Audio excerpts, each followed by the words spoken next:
everyone, and welcome to Transmigration, a journey into reality transurfing. I am Renee Garcia. You are watching Transurfing TV, the only YouTube channel endorsed by Vadim Zeland. And today we have Jema with us. She is going to be interviewing me. Jema is a somewhat newer member of ITI, the International Transurfing Institute, but she has jumped in Godspeed and really just kind of taken some control. She's like, yeah, let's do transmigration, and I want to get involved. So she's really gotten heavily involved in a very, very quick kind of like just, yeah, full on. You're ready to go, huh? You're like all about it. So yeah, well, when you start something and it works for you and you see such dramatic results so fast, it's like you want to tell everybody about it. Absolutely. I know exactly what you're talking about. So yes, that heart and mind coordination feels amazing, doesn't it? Absolutely. Yeah. That's Yeah. what it's all about. That's what it's all about. So cool. So I'm going to pass the mic over to you, so to speak. And Jema and I are just going to participate in an active conversation. We're not really sure the exact direction it's going to go, but we are going to dive deep into some of the transurfing concepts and just have a very active conversation. So I will pass the mic over to you, Jema, and let's get it on. Sounds good. Well, the main thing is I love the Facebook group. I think it's absolutely wonderful. There's a lot of support there. If you have any questions, it's wonderful. I noticed there's a lot of comments and some confusion on inner and outer intention. And it's kind of defined by everyone in their own perspective, as it should be, but there's some confusing on exactly where that hits you in your own life. Can you define a little bit better on how that feels in your body and what it means as a layman's terms of inner and outer intention to you? Yeah, that's a great question. I think the concept of outer intention, as well as going with the flow of variations, they kind of run parallel to each other, and it's very advanced transurfing. You really are not going to gain a sense of outer intention if you are not at least at ground zero with your reality. So what I like to say is that the transurfing knowledge is kind of split into two categories. The first category is getting yourself out of the hole. This is you managing your pendulums, getting the pendulums off of you, getting yourself out of an induced transition, getting yourself sort of up to ground level, where then you can take the second category of concepts, which are like the reality builders. That's heart and mind coordination, goals and doors, inner and outer intention. So if you're not at least up at ground zero, at ground level, you're out of that hole, you've got the majority of the pendulum sucking your blood off of you, then when you're up at ground zero, then you can start to gain a sense of the heart and mind coordination, feeling that voice come out and say, hey, go in this direction, go in that direction, recognizing goals that are intended for you, being able to see doors open to you when they do, and being able to go after that stuff with outer intention. When I am lost, which isn't often anymore, but I still find myself a little bit lost at times, like trying to, be the best I possibly can be in my reality. But the times that I do feel a little lost, that outer intention is a little more elusive, and the inner intention is spinning a little bit more. So inner intention is our attempt to control reality and see results via our own will. Outer intention is letting your reality present to you the options available to you without you having to strive, toil, worry, use a lot of energy, inefficient manner, and outer intention is letting this stuff, sort of the things that you intend to have, or ways for you to get the things that you intend to have, sort of flow right up to you and present themselves to you, which is obviously more efficient, it's more effective, and it's just way more magical. I mean, it really takes a lot of the challenge out of life. You know, things aren't so ambiguous, or there's not a, what's the best way to put it? There's not a doubt, right? That I'll use myself as an example. In my old life, I felt that if I wasn't just constantly on top of stuff and constantly looking for ways to create business, or constantly trying to do something myself, I felt if I didn't put myself in this position and kind of just, you know, force that square peg into that round hole, that my whole life would fall apart and I wouldn't get anything accomplished. I wouldn't make any money. I wouldn't this, I wouldn't that. But in reality, no pun intended, it was the opposite.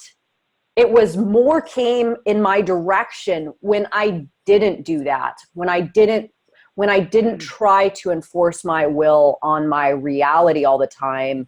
The example that I use, the easiest way to explain inner intention, outer intention, and frailing is, inner intention is you using your will to try to create results in your reality. Outer intention is you using the will of your environment to try to create results in your reality. And frailing is using the will of another person to try to create results in your reality. Now, a practical example would be, I want a cup of coffee, right? Let's say I'm in a city that's foreign to me, and I want a cup of coffee. I could drive around looking for that cup of coffee, maybe get irritated, maybe get lost, you know, and have that focus that I want that cup of coffee, and sort of somewhat doubt that my reality is going to actually present it to me, right? This is inner intention. Outer intention is you saying, okay, I want a cup of coffee. And then you just drive around the town, seeing sights, having fun, and just waiting until a cafe pops up. And then you walk in and you get your cup of coffee. Frailing is doing what you need to do to give somebody else something that they would then offer you a cup of coffee. So like, you know, going in and giving grandma a hug and saying you love grandma, and grandma saying, oh, did you enjoy your drive? Can I make you a pot of coffee? Right? So it's how you go about obtaining that thing. The cup of coffee is obviously a very, very you know, small example, but really that formula can be applied to the grandest things in life. You know, you can go spend a bunch of energy, try hitting that square peg into that round hole as hard as you can, keep, you know, doubting that your reality is going to give it to you. You can let your reality present to you the options that you can plug into via outer intention to get that thing more easily. And then of course you can use the will of another person to help you achieve what it is that you're looking to have. So that's kind of my brief breakdown for people that don't understand the concept, you know, inner and outer intention 101. So, yep, that's kind of it. Right. And as far as the concept of frailing, that's not really a sort of manipulation. It's actually, explain that a little bit more. So frailing is not manipulating someone, because I definitely have had people say, well, isn't that kind of like manipulation? No, manipulation is when you give the appearance that you are going to give someone something that they want in order for them to give you something in return. It's just an illusion. With transurfing and frailing, you are actually giving the person what they want. You're not just giving the illusion. So that's kind of the difference between manipulation and a win-win situation, right? That's how I sort of classify frailing, is it's like, You give something to someone that they want, they give you what you want, and it's a win-win for everyone. No one's slighted, no one's burned, no one's going to walk away from that saying, hey, what just happened? Did Renee just screw me? You know? No, So give us because they actually got what they want. Okay. Yeah, give us an example if you can. So an example would be like a business negotiation, right? Let's say you're going to enter into a contract with someone. Now, you could make a contract very, very ambiguous and very complicated to where the person doesn't understand what they're entering into, but what you're getting in return is exactly what you want, and that's very clear in the contract, right? So that would be manipulation. Frailing would be you really listening to the other person and their desires for the contract. Really listening to what it is they want and what it is they're looking to achieve with your business dealings, and making that very, very clear in the contract that they are going to get that stuff, right? So when both parties walk from the contract, they both feel like, wow, that was a really good agreement, right? I'm super happy with the way that turned out. And really, that's why business people, successful business people, are successful, is because they understand the power of negotiating and the power of the deal, if you will, of making it beneficial. Because let's face it, if you slight someone in a business transaction and you enter into a contract that's only beneficial for you, and that person feels burned walking away, they're probably not going to come back and do business with you again. Right? But if you show your goodwill and that you're wanting to meet their needs and you're intending to give them what it is that they're looking for in the exchange, then they're going to come back to you, right? That's when you create a pool of, you know, business buddies that are always going to want to do business with you, because you know that they know that you're looking out for their best interests as well, you know? Absolutely. Absolutely. As far as, you know, we live in an abundant times, I think. I mean, there's just, I believe everything is unlimited. Yes. So as far as outer intention, we have all of these great opportunities coming to us. What's a good way to really look at an opportunity and know that it's meant for us? Because I know myself, there's been coaching opportunities, different things that I've done that I think, oh, this is going to be great. You know, you invest the money and it just doesn't hit that heart-soul connection. So what's a good way, if something comes along as an opportunity, you can really look at it and know that it's an opportunity meant for us as an individual? Well, I think that this is where the power of listening to your heart or your soul really comes into play. I know the times that business endeavors did not work well for me, or opportunities as I saw them at the time. The reason that they did not work well for me is because my mind was really the one just running the show at that point. I've used my little dealings with cryptocurrency as an example. I lost a bunch of money about 2 years ago now. I lost like $50,000 messing around with crypto. And, you know, it was like, I got in right before the craze happened, and I made a bunch of money. And it was all just satisfying to my head, you know, and my mind. So I threw some money in and I made a bunch of money, and my mind was like, yeah, this is so good. This is so good. And then I kept it in. My mind was like, keep it in. It's going to go even more crazy. And then I lost a bunch, and then I threw more in to try to make up for it. And it ended up just being like a train wreck, you know? And looking back on it, and wow, can I see the advantage of this situation now? Because I learned a very, very valuable lesson. When your mind is running the show, it's, you know, so this is where this is where importance on money can really screw you up. When you want money or something, it doesn't matter what it is, but if you want that thing so bad that your mind sort of plays tricks on you, like, yeah, you should get into this, and yeah, this is going to be great, and you're not really feeling anything generated here. It's not doing anything for your soul. Like, it's just about money, or it's just about coming up, or whatever it is. This is where importance on that thing really can burn you.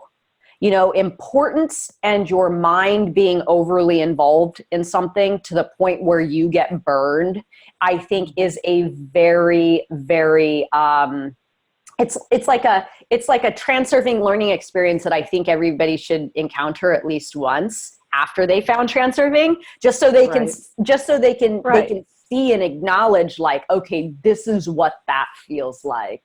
And this is sort of how I see it. I mean, it's like that voice, I think when I was going through that experience, was telling me a little bit like, why are you getting involved with this? You know? But was that a soft voice or was that a loud voice? Because I read by an author one time that your ego is like in your face, screaming in your ear, and then your true self is a gentle whisper in the background. Well, the idea of transurfing is to make that gentle whisper a little more loud, you know. And the rustling of the morning stars, right? It's a rustling of the morning stars, exactly. Right. And I think what happened is I allowed my mind to take over, because I was having a lot of fun with it, especially when I struck it big at first. You know, my mind was like, I can imagine. In casino mode, you know, I was like, ding, ding, ding, ding, ding, ding, ding, like I just hit the jackpot, you know? So that's mind, right? Your soul isn't running the show when you go into a casino. You know what I'm saying? That's right. Your mind is like, now it's fun. And if you want to let yourself go on that ride, let yourself go on that ride, but assume accountability for the consequences if that's the case. Right. And so that's a perfect example of the pendulum there, of knowing that you're aware of the pendulum. You're kind of renting yourself out to be part of that at the moment. Totally. And I let myself go a little bit too much with that crypto. And you know what? It's okay. It's okay, because the fact of the matter is I had it. I kind of knew that, I think I knew deep down that I was going to lose it, you know, which is kind of sad that I played that game knowing I was going to be a loser. But this is the way that I looked at it. I thought to myself, okay, losing that money is going to be painful, but it'll be a lot less painful than it really skyrocketing and you could have made a few $1 million. You know what I'm saying? Do you think you could liken it to, though, if you won all that money, something within yourself on that track was saying, you really don't deserve this, or this isn't really who you are, so some part of your reality lost it so you didn't have to deal with it, like a lottery winner? You know, how many lottery winners win all that money and then they spend it as fast as they can? Oh, totally. I actually talk about this in my new course, my new money course.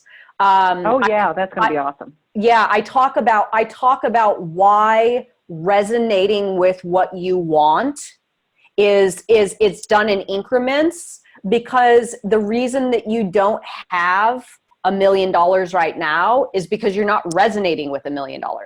Right. That's why people that win the lottery lose their money so fast, is because they're not resonating with that sum of money. So it just comes in and out of their life really quickly. It's about learning how in increments to resonate with more and more and more and more. And yeah, you know what? The fact of the matter is I probably wasn't ready to deal with winnings that high, right? Especially if you felt underneath it, you thought maybe you're going to lose it. Something in the back of your mind saying, I don't know. Yeah, totally. But you know what the cool thing is I never sold the crypto.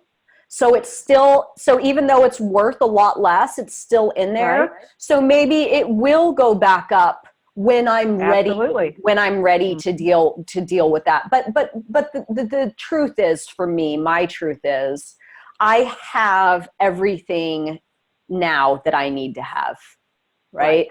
I'm not a multimillionaire. I don't have just tons of free cash at my disposal, but I have enough to feel comfortable, secure, and have the things that I want. And that's why I guess losing that sum of money, it was like, I laughed, money's Yeah. money. And I know that that $50,000 as it exited my life, I know that that money will come in just as easily for me because that's how I function with my finances. It wasn't a huge loss. Now, that being said, I don't want to encounter that experience over and over again. I learned my lesson. Right. Right. Yeah. Yeah. Renee, how exactly is your courses going to work? What process is going to be in your courses? Well, thank you for asking. I am going to be offering 4 courses. One is going to be on money. I've titled it Mo Money. It's about really connecting with more of what you want, not necessarily money, but you can use these concepts to really, power punch your finances. My other course on love is called Becoming Magnetic. And it is about shining your light so you attract others rather than you constantly looking at other people's light or looking to other people. It's more about you shining brightly and gaining the attention of people around you. And again, it's not only used for love, it can be used for all kinds of stuff, professional, getting more professional contacts, friends, pretty much just every form of human connection. It helps you to become a little more desirable, I guess, to have energetic exchanges with other people. So it's getting down to more of that core essence of yourself, because I believe everybody deep inside is a very magnetic person. It's stuff that we layer on top of ourselves, and also limiting beliefs and all kinds of stuff that sort of dulls that light down over time. So it's getting in touch with that light a little bit more. And then my Transurfing courses, I'm going to be offering one of the core ITI courses. I've been doing these for a long time. They've always been private. However, this is going to be the first time that they're offered in a group setting. Transurfing 1 and Transurfing 2. Transurfing 1 is getting yourself out of the hole. That's developing an understanding of the space of variations or the alternative space, pendulums, defeating pendulums, and the wave of success. And then Transurfing 2 is the induced transition, goals and doors, heart and mind, and inner and outer intention. So there are going to be 4 lessons in the course, and each course will run once a month. There's only 5 seats, so it's very limited, and 90 minutes. It's live, it's interactive, and they're going to be awesome, and they're endorsed by Vadim Zeland. Very nice, very nice. Since they're live, if somebody does it, will they have access to that if they can't attend live? Yes. So if somebody joins the course and then they can't attend for whatever reason, then they'll have access to the Zoom call. Yeah. And we might be offering them recorded at a very low fee donation. Oh, and I want to mention that all of the proceeds for the courses are going to ITI and Transurfing TV. So it's going to be, so even if and I like to stress this with people, you don't need to pay anybody anything to learn transurfing. All the educational material is free on ITI, but if you want to take it a step further and you want to have a little more interaction with me or other transurfers and like Q&A and homework, and maybe even just to donate to ITI and Transurfing TV, these courses are offered. Right, right. Don't you think, though, that everybody should at least read the book, though? I mean, instead of just going straight to ITI and kind of looking everything, I mean, the book really gives you such valuable information, and I refer back to it all the time. Oh, yeah. I absolutely believe everybody should read the book. I mean, the book for me was a game changer beyond measures, and you really can't fabricate that kind of knowledge in any way. Like, yeah, you could probably keep up with the concepts a little bit on ITI, but to really gain a deep understanding of this knowledge, reading the book, or at least just getting halfway through, because it is a little bit repetitive. And the reason Vadim does this is obviously to reprogram your mind. And if you can at least just get through the core concepts in the book and read about them, that's, yeah, you can't get that anywhere else. Even if a person would grasp the whole concept of pendulums, that will change your life on its own. Oh gosh. Let alone everything else.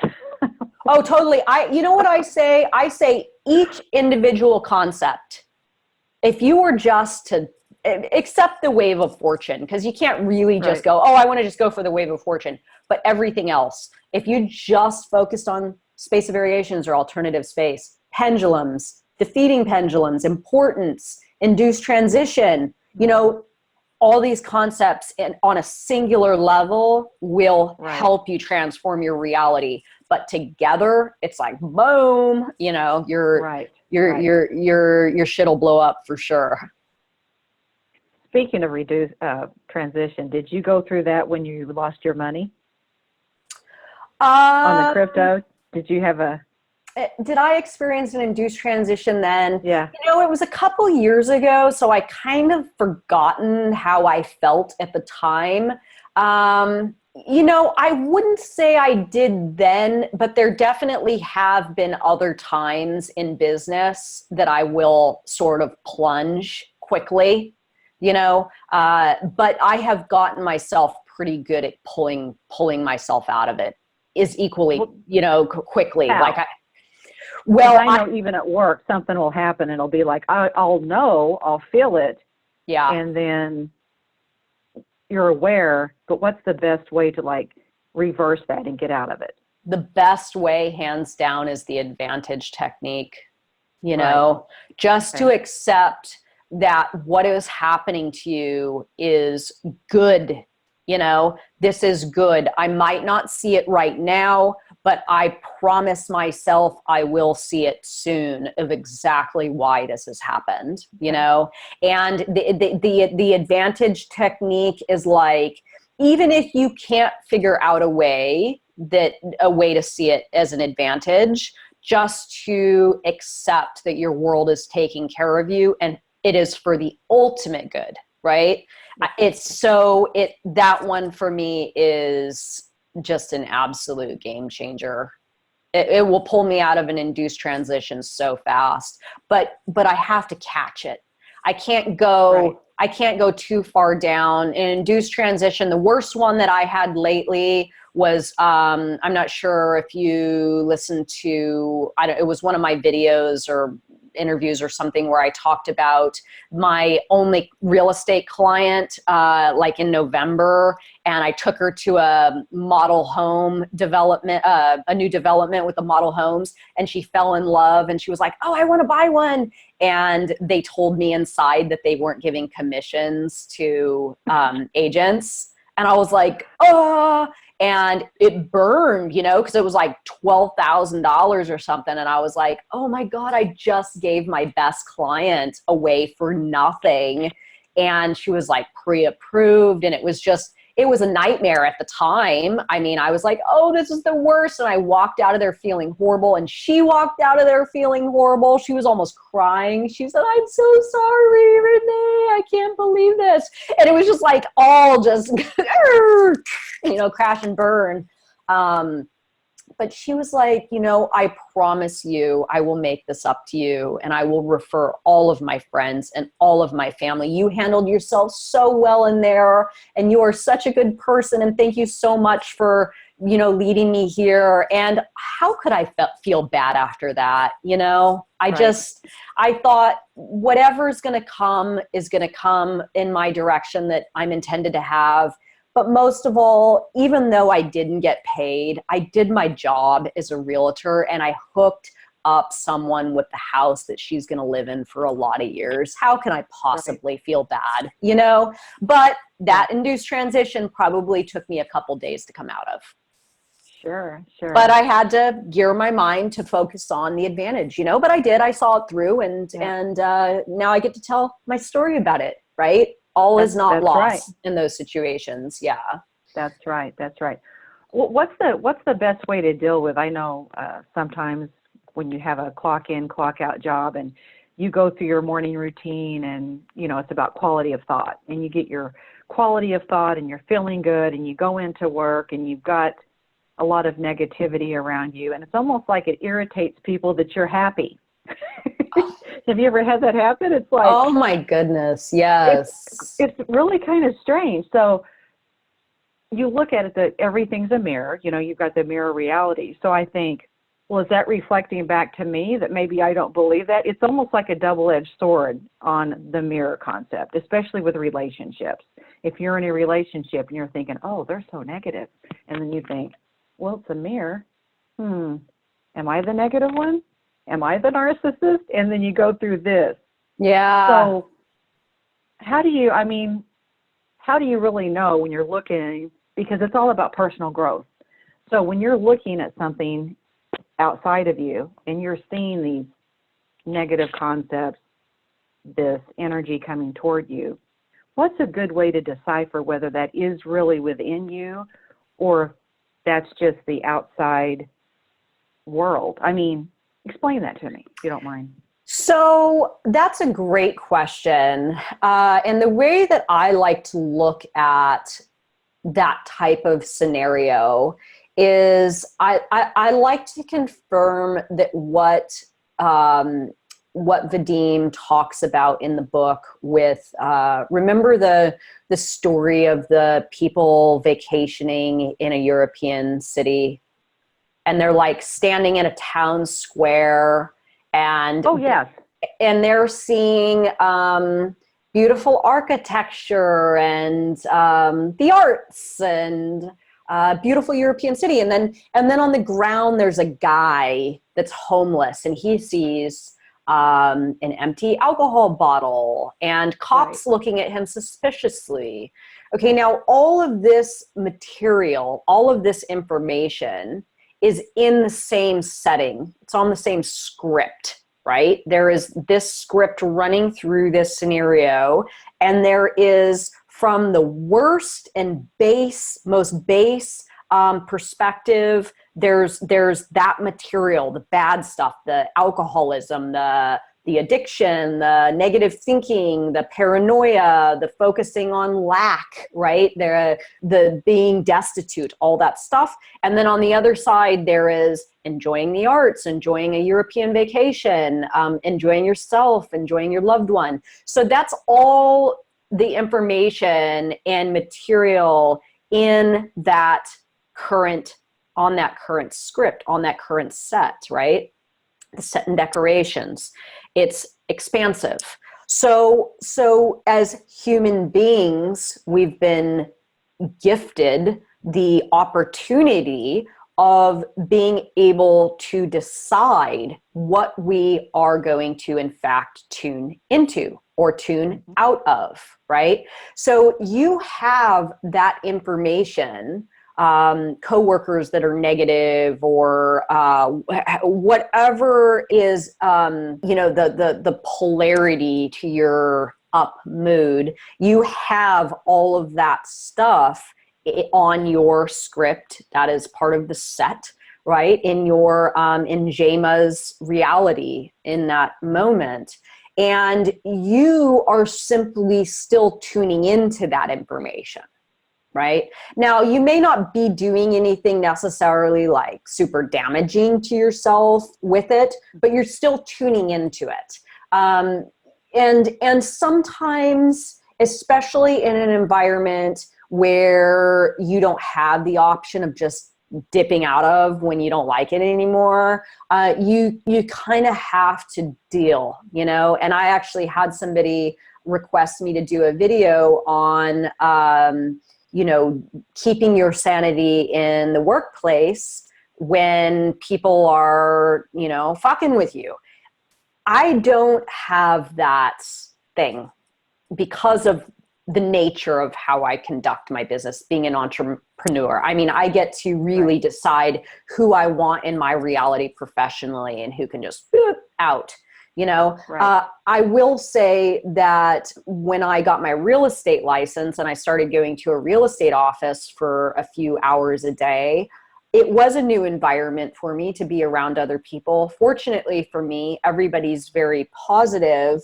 I think there still are some hints of stuff going on that, you know, are like what you're talking about, but I just kind of, I don't want to say I ignore it, because I don't ignore it. I acknowledge that it's there, and I just kind of like very Tibetan Buddhist, like, yeah, just like acknowledge, greet it, and just be like, okay, it's part of the thing, you know? Right. And I don't get any emotional charge out of it.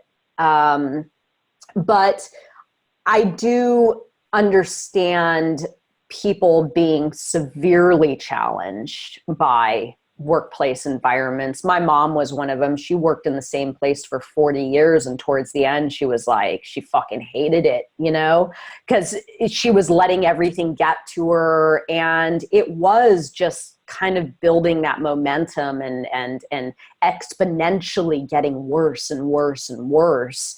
I think that the answer to this sort of scenario is, no matter how challenging it is, to really just try to focus on the positive as much as you possibly can, and try to develop some tricks, you know, to keep yourself focusing on the positive as much as you can. And slowly, I think that your environment, and this is where the beauty of transurfing really exists, I believe, one person can affect an environment if it's done the right way, you know? Yes.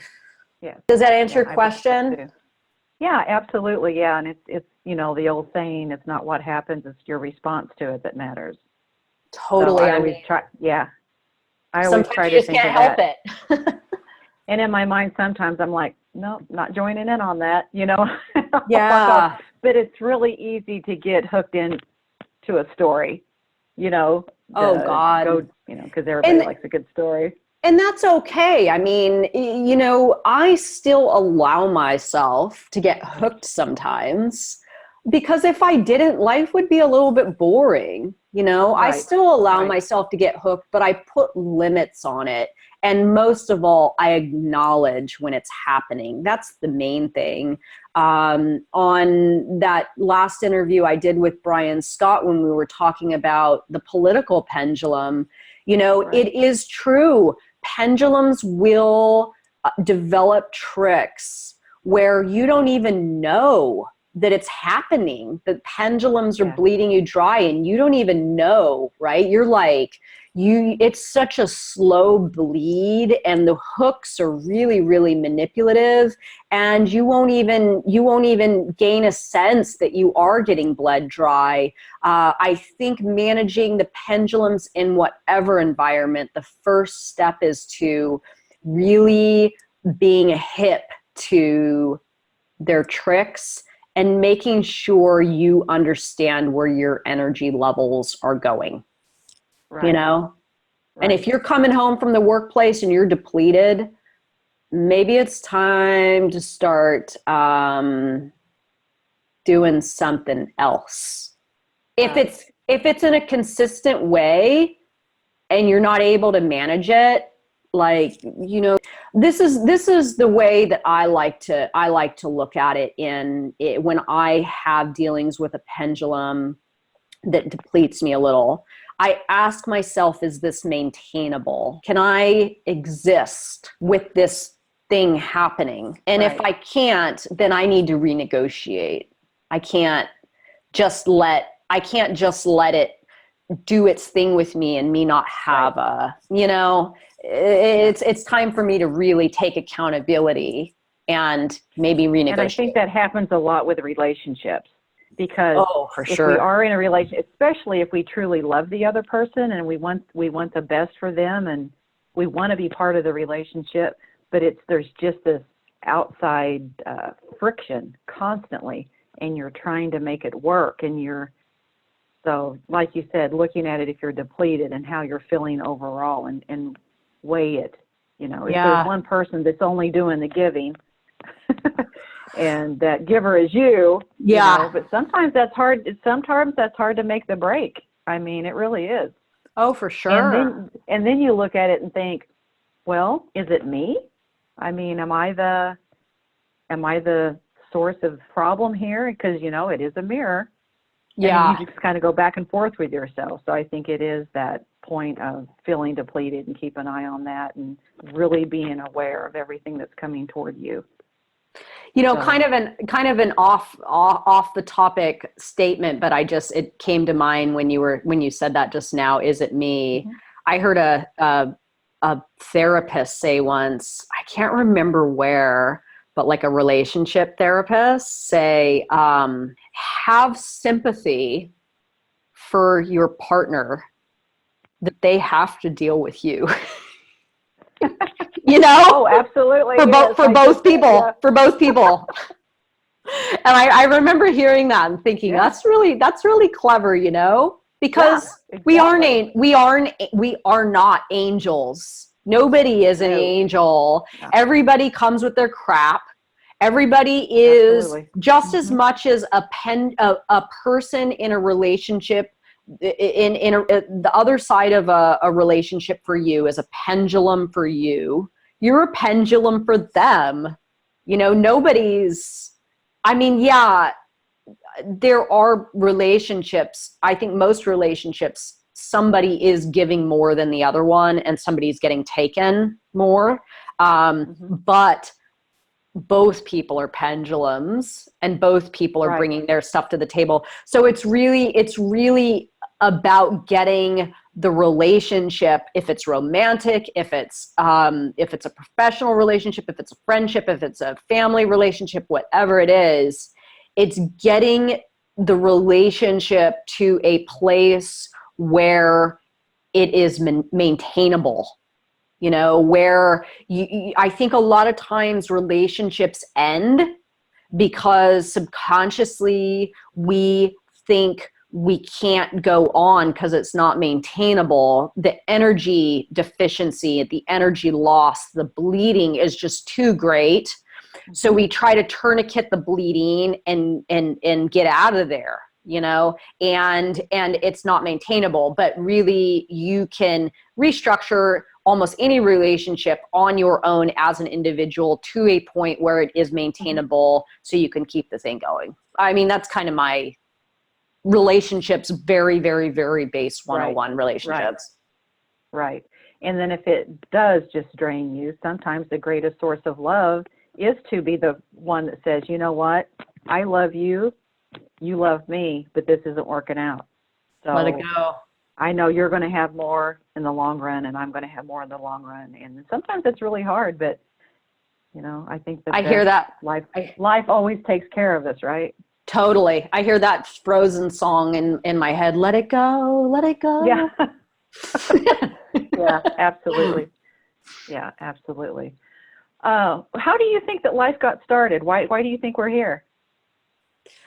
I think we're here because we evolved from just like just the conditions of planet Earth bred, the evolution of man. I know you're going to ask me a Gurdjieff question later, but yeah, the possible evolution of man. So yeah, I think I believe in evolution. I also believe that there's some kind of magical something that happen that, I mean, there had to be, right? Because how could there not? Yeah, how absolutely. could there not? Yeah, but yeah, I just I'm kind of at this point, what I say is I really don't believe or disbelieve in anything. Yep, me neither.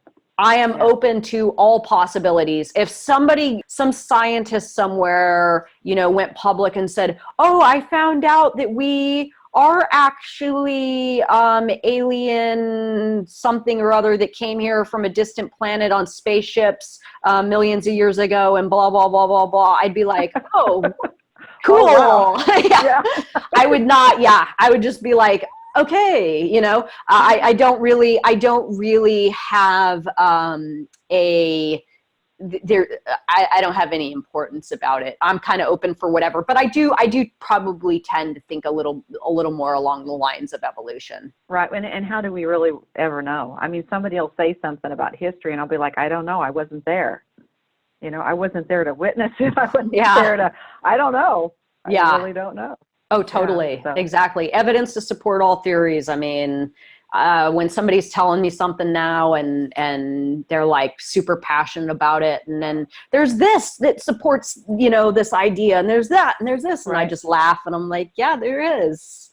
There really is. Yeah. There is. You just have to listen and take what resonates with you and makes you feel good and let the rest go. Totally. There's no right and no wrong in the transurfing modality, only what you choose to believe. Yeah. And let others be how they choose to be happy and follow your own passions and dreams. Do you think it's possible that we can be top level humans with addictions such as drugs or alcohol? I mean, look at Ernest Hemingway for an example. An extraordinary writer, but he had addictions, he had depression. What's your take on that? Because I know in this awesome book that I love that really coincides with Reality Transurfing that you just mentioned, The Psychology of Man's Possible Evolution, they talk about in that it's not possible. That you have to be free of all that. What do you think about that? Yeah, I don't think it's possible. I mean, you could reach great heights with one part of your life, maybe like professionally, like your example, Ernest Hemingway. Yeah, did he write great books and become famous as a writer? Yeah, but what was the essence of his life? The essence of his life was misery, right? Absolutely. The essence of his life was, this existential dread, that just kind of, it's like when you break it down, was he a true success, or are you just basing his success off of his professional success? Right. I mean, the same could be said for me in my old life. When I lived in Los Angeles, I had a rockin' lifestyle. Right? I lived in a gorgeous apartment in Venice. I had, $100,000 car. I had my own boat. I had a boyfriend with a private jet. I had lots of money in the bank, and I had lots of jewelry and nice stuff, and a great, very fashionable profession. Where people looked up to me and thought I was cool and liked my style and all that stuff. Was I successful? Fuck no, I wasn't successful. I was successful in a certain way, but in the ways that really mattered, I was a loser, I was a loser. I was spiritually depleted. I had no heart and mind coordination. I wasn't doing good for anybody. I sold nice jewelry to wealthy women. I wasn't living my purpose, So I think it's really on a case by case basis, because then you could say about Hemingway, well, he was living his purpose. So at least he got that right. I heard somewhere that at the end of your life, right before you are ready to die, right before you're ready to close your eyes and die, or with whatever's happening to you. Maybe you don't close your eyes, but that few seconds right before you die, I think it's either 3 or 4 seconds, you feel for that 3 or 4 seconds a very, very magnified essence of what your entire life was about. So if you don't live the right way, you cheat people, you don't feel good about yourself, that is going to feel magnified 3 or 4 seconds before you die. You are going to feel a very, very, very intense version of the culmination of how you lived your life all of those years. And when I heard this, this stuck with me. You know, this really stuck with me. And I think that was why I thought to myself, girl, you better figure it out. Because right now, the way you're living, you don't want to feel those 3 or 4 seconds. You know, those 3 or 4 seconds aren't going to feel good. But now I know what those 3 or 4 seconds will feel like now, you know? And they're going to feel pretty fucking good. And I don't think you have to do it your entire life, right? Just find a way to live right now, live the right way right now. And even if it's just a few years, I mean, somebody asked me a question about, you know, can I transurf? I'm in my 80s. And I'm like, yeah, start it now. Get on it, baby. Get on it, baby. No doubt. And really enjoy those last years. I mean, that's awesome. At least you, at least you found it at the end. I mean, because then you get to go out with a bang, you know? So I think it really is about feeling right with everything to the best of your ability. Feel like you're living your purpose. Feel like you are connected with your higher self, the higher version of yourself. Feel like you are doing right by your family. Feel like you have developed meaningful relationships with other people in your reality. Feel like you have connected romantically with another person if that's what you decide to do. And you've done that well. I mean, obviously those ones can fluctuate and go up and down, and people get divorced and people break up and things happen and people die and all sorts of stuff. But you know, to feel like you're on the right track at least, and you are connecting with all those things in the highest way that you possibly can at that moment, connecting with your higher self. I know that I've been talking a lot about this lately, but I really feel that this is sort of my theme for 2020, connecting with that higher version of yourself. Because when you connect with that higher version of yourself, all of the different components of life fall into a better way of functioning, that essence, that feeling, that 4 seconds, it all starts to build to a higher level of feeling better and improving. And I mean, I think the best we can ever do is just continue to improve to the best of our ability and just try every day to connect with that higher version of yourself. And that's about it. And how lucky are we that we have that opportunity, you know? Right. Follow your greatest path of joy. And there's been so much stuff in the past years about your purpose, find your purpose. And then I talk to a lot of people and they're like, I don't know what my purpose is. I have no idea. That's going to be my video tomorrow. Somebody asked me. Yes. Somebody asked me on the International Transurfing Institute Facebook group to do that. Chris Hope, he said, you know, can you talk about finding your higher purpose? And, you know, I mean, it's a little challenging for me to talk about that subject, and I'm going to do the best that I can. But the reason that it's challenging for me is like, all I know is about me finding mine and what that felt like when I realized mine, you know, and what my life has meant to me since then. But I know that people have all sorts of higher purposes, and it maybe doesn't even have anything to do with a profession, you know. But I think it really is sort of the ultimate challenge in the human experience, is connecting with that thing that makes us feel like we are on the right track, you know. I know it's cliche, but, you know, Joseph Campbell, follow your bliss. Oh, yeah. And I think if you do follow that greatest path of your joy and what feels good and you know it's right, heart-mind coordination, I think it opens the doors of opportunity to where that leads to that, and then that leads to that, and then before you know it, you're there, and you're like, oh my gosh, I love this, and you're doing good, and it's like, wow, I guess this is my purpose, you know, and it's not like, okay, now this is my purpose, and then you go there.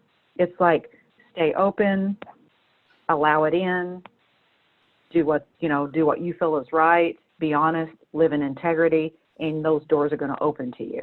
Totally. And it's the same with money, and it's the same with love. It's the thing that I'm going to teach in both of my courses, that you may not be resonating right now at that level to connect with your higher purpose. You know what I'm saying? Just as you may not be resonating with $1 million, or you may not be resonating with your ultimate true life partner. It's about connecting with your higher self to get to that level where you are resonating with $1 million, where you are resonating with your true partner, where you are resonating with your higher purpose. Because I know for me, my higher purpose being spreading the word of transurfing. I know if somebody would have dropped this in my lap when I was 30, right in the middle of all my LA shenanigans that I was living, I would have been like, what is this? I'm not doing this. Or why would you think this is for me? This isn't for me. Or it wouldn't have made any sense to me, right? Because I wasn't resonating with that frequency, and it would have just been out of my life. I mean, I wouldn't have even really given it a second thought. Some things needed to transpire in order for me to get to a place where I could then connect with the thing that I was ultimately, about. And who knows, it might even change from here. I'm not saying that this is going to be my lifelong purpose for the rest of, my life. I mean, it might change. This might lead me to my ultimate purpose. Who knows? Who knows? Yeah. And that's just like Brian had said the other day, and I'm the same way. I read Reality Transurfing a few years ago, and it went back on my shelf, and then got it back out, read it, and here I am. And it's like, wow, if I would have started these concepts years ago, look where I would have been. But everything happens in divine timing. It just... You weren't resonating. I read it. It was in the back of my mind, and all of these other things had to line up. And then now I'm like, oh, well, that kind of goes in with that. Well, that fits perfectly with that. And it all kind of comes around. So it's really interesting how that happens. Yeah. So I think the answer to the question, how does one find their life purpose? The answer to that is going with the flow, right? And maybe right now you need to drop importance, whoever's wondering this question, you need to drop importance on connecting with your higher purpose, because maybe you aren't intended to have it right now. Just keep living your life the best way you possibly can, right? Doing the things that you need to do and practicing these concepts. And ultimately, when your higher purpose does come in front of you, you will know what to do with it. You'll know, you'll be able to take action, but don't try to force it right now, because then you'll probably just be choosing something false that's not intended for you. No, I don't think you can force anything. I mean, let go of trying to figure it out, first of all. Can you let go of trying to figure out? That's your first question to ask yourself. Absolutely. Absolutely. Yeah. Well, what's been your biggest aha moment in your reality transurfing journey? Personally. Oh boy. Do you want to know more specifically a concept that was like aha, or some sort of action in my reality that was an aha? Both. Okay. So the biggest aha moment was about a year after I read the books and had been really studying it, and I decided that I wanted to be a transurfing instructor.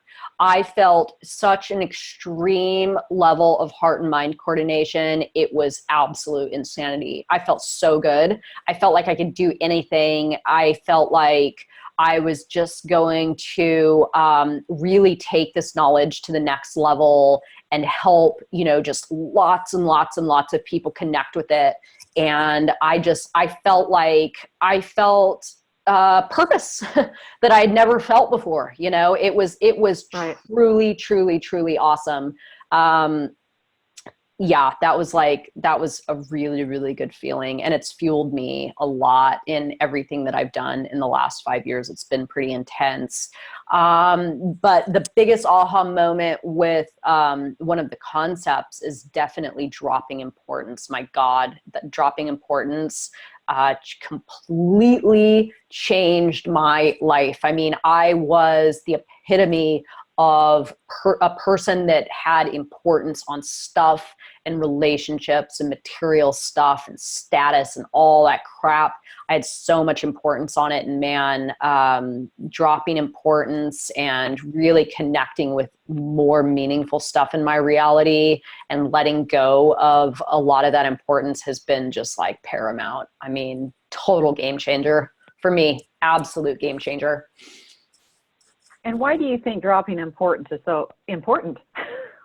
I mean, what do you think about it? Is it just the whole letting go process? No, I think what it is it's that narrowed focus. Mm-hmm. When you can make your beliefs more expansive, or you can make your the material. So when we have importance, when we have too much importance, we are just tuning into something that we're deeming valuable. And it's a very, very, very narrowed little focus. And when you can let go of that focus, it's like the whole world just opens up to you. It becomes a lot more expansive.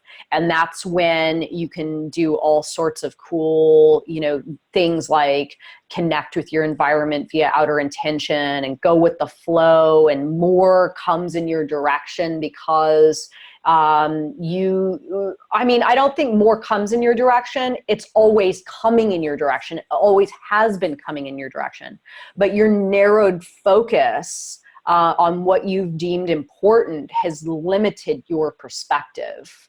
So it's just, it limits you to the alternative space. And when you let that go, then it's like, you really see, holy shit, there's so much more to life. There's so much more to reality, And that makes so much sense, because how do we really know that something is the best for us? It could be 10 times better out there. Yeah. Wanting to come to us, and we're like, no, this is what I want. And then we're stopping the flow of so much more. I know, it's amazing. It really is. Yes, that's a very, very good way to put it. Importance stops the flow. Well, it doesn't stop the flow. The flow's still there. It's just you don't see it. It's just, right. You don't see it. You're not, you are tuned into, when I had a lot of importance in my life, I had a lot of scarcity mentality. I had a lot of limited thinking. Even though I was doing some pretty cool stuff, my reality was, of a higher quality, you could say. I mean, not emotionally and not spiritually, but I was already existing on some of those upper tracks when it comes to like material stuff and like having a boat. I mean, that was pretty amazing experience. Not a lot of people get to, live and learn how to sail their own, 42-foot sailboat. It was an incredible experience, but my importance on other things, it didn't allow me to truly enjoy some of the aspects of my higher track. And a lot of stuff would sort of flow past me without me being able to grab onto it, because I just didn't see it. I was so blinded by my importance to other things. And, you know, it all happened for a reason, obviously, because it led me to where I am today. So I can't go back and look back and be like, oh man, I wish I would have grabbed onto this one thing, or, oh wow, I really did see something cool floating by, but I had too much importance on this other thing. But now I know better. You know, it's like, I know when I have importance on something that there's just as much of a chance that I'm missing something floating by that, you know, maybe, yeah, like you said, 10 times better, you know? So and it's a heaviness in your body too. You can tell physically. Oh yeah. Importance is a pretty toxic substance. I mean, that's why I got my tattoo, you know, drop importance on my body, because I have to see that every morning and know that importance means less of what it is that I want in my reality. And when I can drop it, magic happens, you know, absolute magic. So I've got to keep that a constant reminder.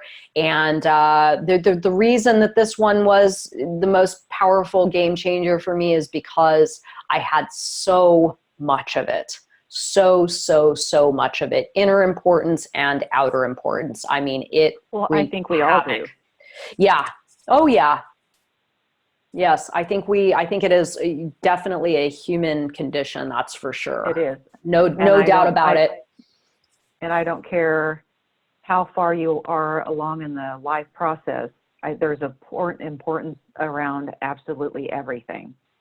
Yes. Mm-hmm. I mean, if you have any opinion whatsoever, there's importance there. Yeah. You know? Doesn't matter what it is. Oh, for sure. Yes, opinions are an expression of importance, for sure. Yeah. Well, very good. Cool. Should we wrap it up, or you have anything else? Oh, well, I have a couple things, but it's just kind of basic. I was going to get your take on, there's a lot of popular things out there right now that, you know, my opinion, that lowers frequency and that sort of thing, like horror movies. And I don't know if you're familiar with David Hawkins and his frequency levels and that sort of thing, but there's certain vibrational levels that thing resonates at, and like horror movies, rap music, you know, really heavy metal has a lower frequency vibration. And I think that kind of works into everyday life. And I was just going to get your take on it. Yeah, I mean, I definitely view certain types of information coming in my direction at this point as being a lower frequency or a higher frequency, and I just acknowledge it. It doesn't mean that I have to get it out of my life, like you were saying with horror movies. I watched a movie a few weeks ago called Midsommar. It's about the people that go to that cult in Sweden. Have you seen it? No, I haven't. Oh my gosh, it's so crazy. It is really, really, really crazy. It's like one of those smart horror movies, those smart thrillers. What's it called? It's called Midsommar, Midsommar. These people from the US, a group of college students. One of the college students is from Sweden, and he gets the people to go to this communal place in Sweden for summer festivities. But the summer festivities are actually them being like killed and harvested for certain purposes of the cult, like traditions. And there's this whole background of why these people are out there and why they exist and what their beliefs are and why they do this harvesting of humans like every summer for the festivities. I mean, it is wild. It is absolutely, talk about a movie that shows the destructive nature of, or how pendulums happen. And, right. you know, I mean, you could watch it through the Transurfing filter and just be in absolute awe. But there's murder, there's, weird sexual stuff. There's weird cultish stuff at the beginning. So everybody, when they turn, I think like 72, no matter if they're healthy or what part of what they're doing in their life, when you're 72 years old, you commit suicide. So on this day in the summertime, this specific day, if you're 72 years old, there's this big banquet dinner, and then during the dinner, the people that are 72 years old give their statement about life and blah blah blah, and then everybody walks out to this sort of like rocky place where there's a rocky cliff, and the 72-year-olds go up on the cliff, and then they jump down and they commit suicide in front of all the other members of the cult. And it's like and they're happy to do it. They're like, that's part of their thing, but it is extremely graphic. I mean, talk about low frequency stuff. It is like super, super, super graphic and scary and all that stuff. And I'm typically not a person that watches those kinds of things. I really limit my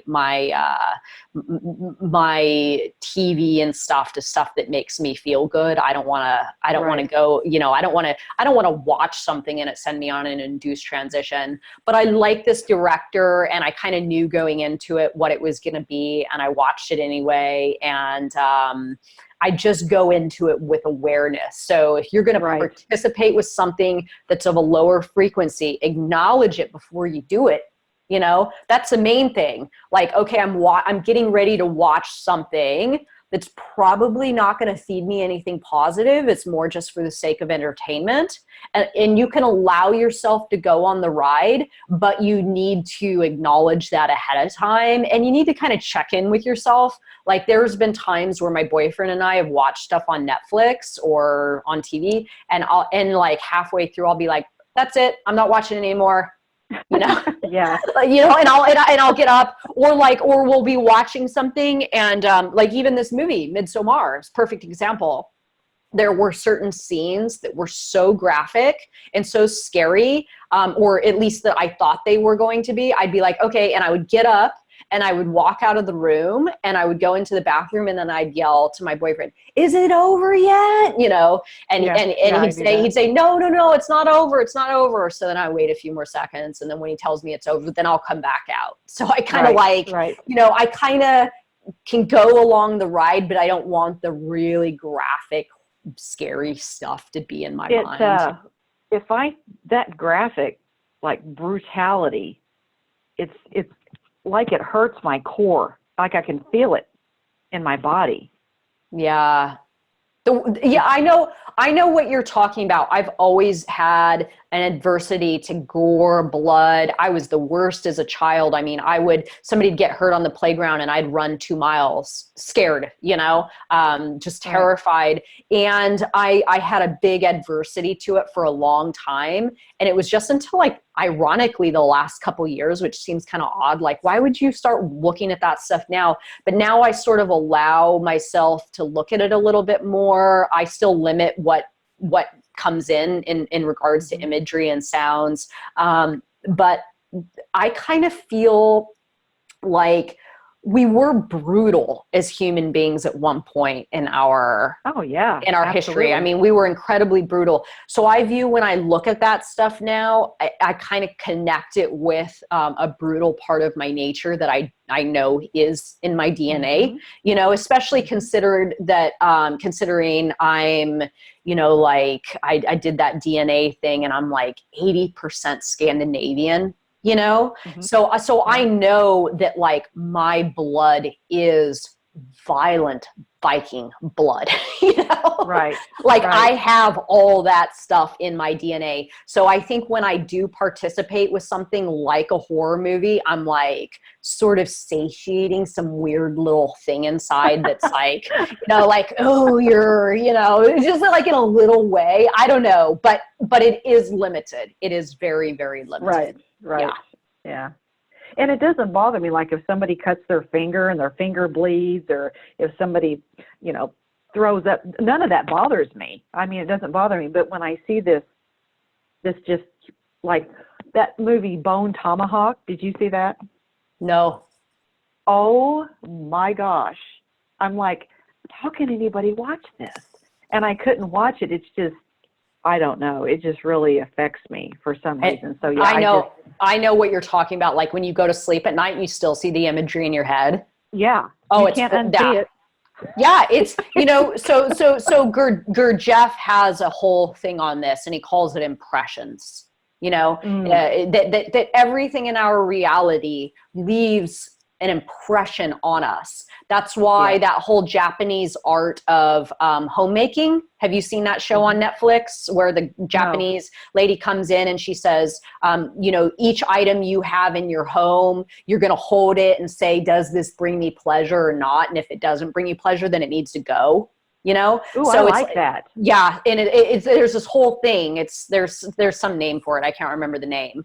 But the reason that that's a powerful practice is because what you're doing is you are filling your home with only things that leave positive impressions on you, right? Something that doesn't leave a positive impression on you, something that leaves a negative impression on you, you get rid of it. It's not in your reality anymore. So that's why, I love that. Yeah, it is very powerful. And my home is very much like that. If something, like I could be sitting in a room and like looking around, and if I spot something that like I feel doesn't leave a positive impression anymore, I will literally get up, walk over to it, grab it, and go throw it in the trash. Like I just don't even. I love it.